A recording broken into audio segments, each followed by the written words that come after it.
What is braising, why do we do it, and how do we do it is the three questions that I will answer for you in this video today. And in the end, I'll also make it possible for even the most inexperienced cooks to create their own braising recipes like professional chefs do. Without further ado, let's begin. Braising is a cooking technique that takes a little bit longer. The technique on a very basic level is a combination of a quick sear of the shell of a tough cut of meat, and then it's cooked slowly, half covered in liquid, for a long time. So why do we do it? Well, it breaks down collagen and connective tissue. This will tenderize even the toughest of meats over time. We're talking cuts like shoulder, brisket, shank, round, and even the ox tail can be braised to become extremely delicious and tender. Another thing we do with the braising is that we give flavor to whatever we are braising. So we do this with the liquid that it is half covered with. Here you'll have a wide array of choices from stock to beer to wine, and honestly you can be a lot more creative here if you feel like it. The last reason we do it is because it's relatively easy. It takes very little time to do the preparation work. The braising itself do take a longer time, but the prep work is super easy and you don't have to check it very much. So we do it to be able to eat tough cuts, we do it because it tastes good, and we do it because it's easy and light work. Let's get into how it's done. So what I'm going to show you is the standard textbook way of braising, and it starts with a mirepoix. Mirepoix is a classic flavor base consisting of 2 parts of onion, 1 part carrots, and 1 part celery. I like to use celeriac though, as it has more flavor to me and makes me more full. I can eat the dish multiple times every time I make it. You start by chopping these 3 flavorful vegetables into as small cubes as your knife skills will let you do, without having to spend hours. Then you heat up a pan and add a little bit of oil. Add your mirepoix to the pan once it's hot and sauté it. Sautéing means to lightly cook, bring out flavor without giving it color. So we do this for just about 1 to 2 minutes on high heat, while flipping it so it doesn't gain color, or stirring it if you're not comfortable flipping. Put it then to a pot that can go into the oven. If you don't have a pot that can go into the oven, you can use a regular pot straight on the stove. You will, however, need a lid for sure.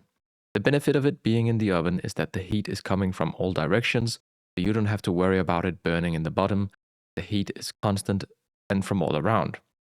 If you make it in a pot, make sure you have it set on lower heat than you would in the oven, and you have to go and stir it a bit more often, like every hour or so. Anyway, now that we've sauteed the mirepoix, we need to get the meat ready. So what I'm using is this shoulder cut of beef, and what you need to do is simply salt it generously. It's almost impossible to give it too much, and then you pepper all sides, and then you want to sear every side of the shoulder. The reason we're searing it on all sides is that when the browning of the meat occurs, it develops thousands of new flavor components. So it's really mostly about the taste. Secondly, it also gives a slightly different texture to the meat, even though braising is a wet cooking method. And thirdly, it looks better, and we do actually eat with our eyes first to get appetite. So yeah, a combination of those 3 reasons, but primarily for taste. Once you've seared it on all sides, you add it to your mirepoix, and then you add some tomato paste to your pan. You can go straight in the pot with the tomato paste if you want, but roasting it lightly takes away some bitterness. Lastly, you want to open the cheapest bottle of red wine you can find and pour it over the hot pan where we just seared the meat. The reason we do this is to deglaze the pan. When searing the meat, some of the flavor and browning is stuck to the pan, and so boiling the red wine on the pan will release this flavor into the wine, and at the same time we get rid of the alcohol in the wine, which we don't want in our food, as eating alcohol is not very tasty, so it's a win-win. Simply let it deglaze for about a minute till it looks like this, and then you add it to your mirepoix and your seared meat. Lastly, we want to top up the liquid in the pot until the meat is half covered. You can use almost any liquid you like. If you want to go full red wine, you can, but I prefer having a red wine base, and then I actually just top it with boiling water. Preferably, you want to use stock for maximum flavor, of course, but you don't have to get a tasty end result anyway. I mean, you can use cubes. That is probably the cheapest way to go about this. But other YouTubers will probably show you that you need to use real stock, which can either take days to make yourself or be very expensive in the supermarket. So water is fine, trust me. Now we just stick it in the oven at 140 Celsius or 280 Fahrenheit with a lid on and keep it there for about 3 hours. So the bigger the piece of meat, the longer time it needs to break down the collagen. If you're in a hurry, you can cut the meat into smaller pieces and it will cook faster. Maybe you can get it done in 1.5 hours. But that is basically a bulletproof way of braising pretty much anything. Here's what the end result will look like, and as you can see, this beef shoulder is now extremely tender and can be torn apart with just a fork, and the sauce is a little bit thicker and super tasty.